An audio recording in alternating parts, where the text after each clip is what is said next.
Well, hello everyone. Here we are in Module 4. I thought I would shoot this video.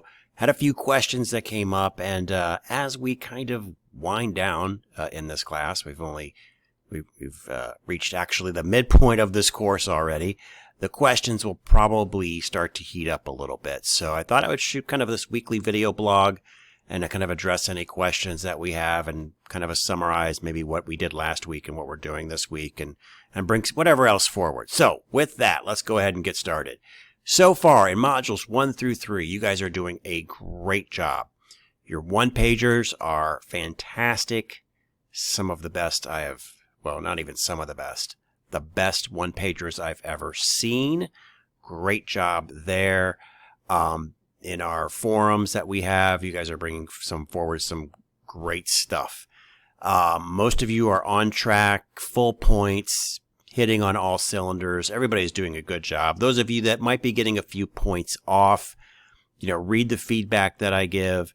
All you pretty much have to do is apply the essentials, the requirements to the assignment, and you'll get the full points. But do check out that feedback. And sometimes, I'll catch things that maybe an assignment was uploaded in the wrong section.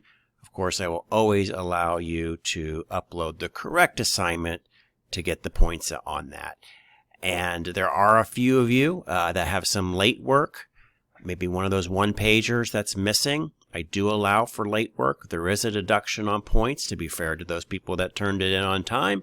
But you definitely don't want a 0 in the gradebook. Well, if there's a missing assignment, I put a single 1-point value in there, but you don't want a bunch of 1s in the gradebook because that is how you lose letter grades. How an A goes to a B and a B goes to a C and a C goes to something else we don't even want to talk about. So, all right, so there's that. But everybody's doing, a great job. Just a few little spots here or there that I'm sure we've got plenty of time to clean up.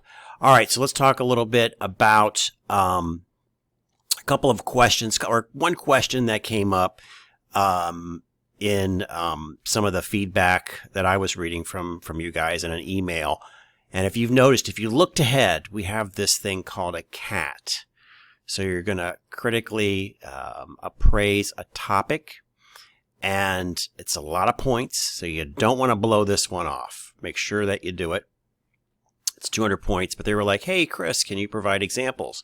Well, as you get into that, and all the modules are unlocked, so you can go down to modules, I believe it's 5 and 6, that we introduce the CAT assignment. Feel free to go in there, watch my videos, all about it. Some of you said, hey, can I see a sample of what this thing looks like? Well, at the back of the book, we got one, okay? Now, of course, you can make it your own. You can kind of tweak it up a bit, but I do provide a template to use, which is real similar to this thing in the back of the book. And back of the book, where are we at? Page, looks like it starts on page 330 is your sample CAT. So you'll be doing something like that. So there's a sample for you. Again, delve into those videos and look at the template, and if you have any questions, feel free to ask me because that'll be up here pretty soon. All right, so last week we were just you were appraising kind of the scientific literature. It was that phase, and a few of you mentioned that you have found a new way to find literature. It's no longer Googling, it's using AI. And you see we do have a couple AI extra credit assignments in the course, so feel free to use those if you like. I will only spend about a minute talking about AI in that you absolutely need to pour yourself into learning this. I can tell some of you have. Great job. There's a reason why I'm seeing some of the best writing I've seen in 15 years, and I don't have any problem with that. You absolutely need to learn how to use and talk to AI. And if you haven't, maybe you're still about 30% of students who haven't dabbled in it yet. Definitely do it. It's not, as you enter your career, this thing will be all over the place. And if you do not know how to use it, and it's getting easier to use. I've been a pretty early adopter on this thing, about 3 months since the first versions of GPT hit the market. I was using it and I realized everything in the world is going to change. I remember that afternoon. I remember, all right, let me try this thing. I heard about it. It came out in fall. I tried it in January and I was just like, oh my God, everything's changing. Everything is going to change. And it will. And this isn't like far off stuff. It's going to be happening now. But those that use it, those that do not know how to use it correctly will be at a tremendous disadvantage over those that do. Just in my usage of it, it makes you, at a minimum, 3 times more productive. More like probably a 5x times, maybe a 5 to 10 times x more productivity. So let's just say I go with a 3x, 3 times more effective at a minimum. That means I'm equivalent to 3 full-time people. I can knock out the work of an entire week in a day. Well, now, but there's still work, and it's still a unique way of working with AI that you have to learn. So there you go. Don't be bashful. Play around with it. But many of you mentioned that you're using AI as a search tool, which is great. And there's a whole bunch of pluses and minuses that go with that and knowing how to evaluate that. But I would encourage you to play with that. So for example, I'll give you one little snippet if you want to watch this. So I wrote a prompt. Chris, that's a very large prompt. Yes, it is a very large prompt. I only have to do it once, and then I can customize it with any particular business scenario, especially looking for the best scientific evidence and information. So I just got to plug in my scenario, and everything else is there for me. And maybe towards the end of the course, I can show you my secret prompt sauce and making great, really good prompts. This one I could tweak up a bit. I basically did it this morning, so I could still tweak it up a bit. But once it's done, then it's, I literally plug in whatever business scenario I want. And, let's say the search function for literature, I always wondered if anything would kill Google. Yeah, this kind of, to me, in my opinion, can kill Google. However, you still need to evaluate those references that it comes up with. In the early days, it would hallucinate. Maybe not as much as some people said, but I did find it hallucinate some stuff. Literally make up resources that aren't there. It is so much dialed in now, and with every iteration of new large language models, it gets tighter and tighter and tighter. What I use, my most popular AI that I use right now is GPT for various reasons. Claude works really well for a lot of my case studies that I use, or a lot of things that I use at work and at home. So GPT, Claude, and also Perplexity. So those are my three ones. I do pay for paid subscriptions to both Claude and GPT. Perplexity I use somewhat, but I can still get what I need out of that under the free plan because I don't use it as heavily. But when I do, it's usually for things like this. So Perplexity is really good in that it is more truthy. I guess it really looks at what's out there and on the internet, for as truthy as that is. That's a whole other problem. Remember, these things are only as good as what they've been trained on. Just like a human. I mean, they're very human-like in some ways. I mean, you're only as good as what you've learned. And this thing, has been trolling the internet for, probably a couple of years and pulling everything out of there. But let me show you, for example, what it can do. So I'll just copy my prompt here. And there's all other kinds of things you can do.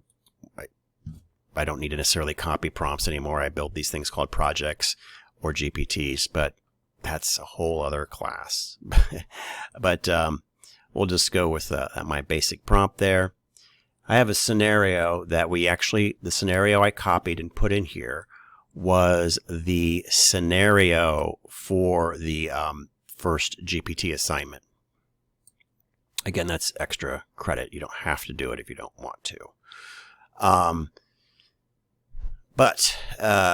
So I'll put this, I'm using Perplexity here. So if you're like wondering, what is he using here? This is Perplexity, and it's very similar. You know, there's always this chatbot box. I'm going to paste that prompt that I have in there. But the scenario you can see here, I mean, you're tasked with applying evidence-based management principles to a given scenario. EBT is an approach that emphasizes the use of best scientific evidence to inform decisions and practices, yada, yada, yada, yada. My scenario, which was cut and paste from our extra credit, is in recent years, telemedicine has emerged as a viable alternative to traditional in-person consultations, offering convenience and accessibility, especially in the wake of the COVID-19 pandemic. A mid-sized healthcare facility in a semi-urban area is contemplating the integration of a telemedicine service to supplement their existing services. The facility primarily serves a community with a significant elderly population, so a little twist there, who might find it challenging to visit the hospital for regular checkups. And many of you that have elderly parents or grandparents, you're probably thinking something else. Ding, ding, ding, technology. I mean, having them use Zoom can be pretty difficult. So there's a couple of challenges probably to ferret out here. But anyhow, my prompt is going to search for the scientific literature for me. Let me just click the button.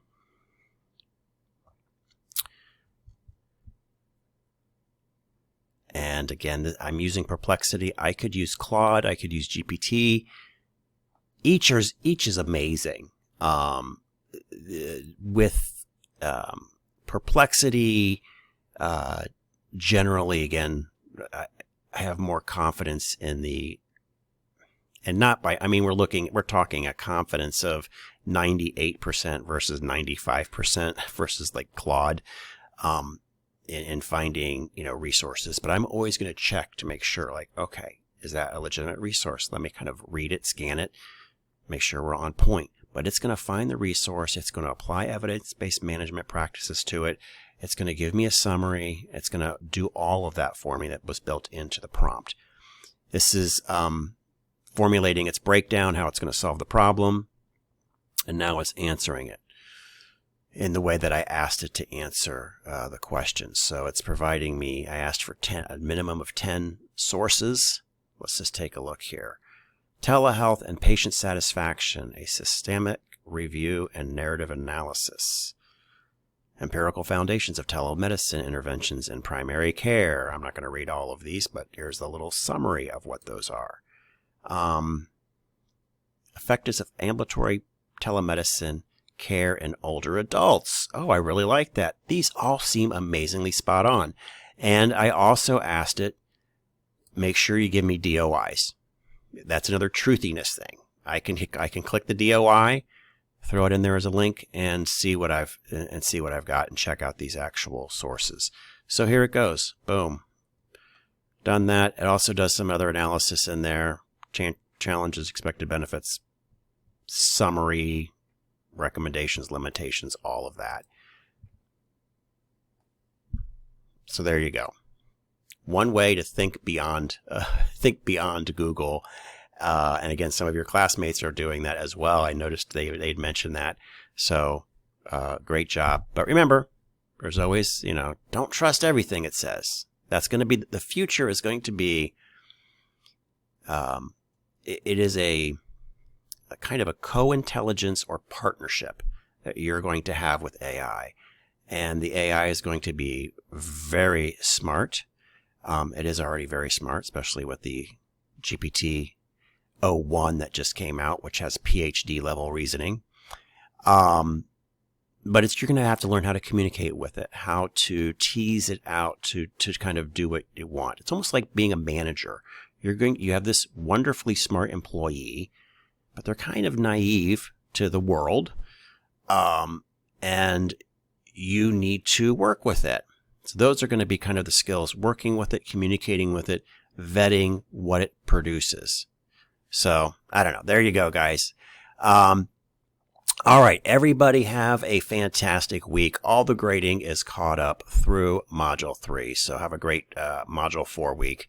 And if any more of those, any more questions about our capstone assignment come up, don't hesitate to reach out. Above here, you have my my number for texting. That's a great way to get a hold of me for short questions.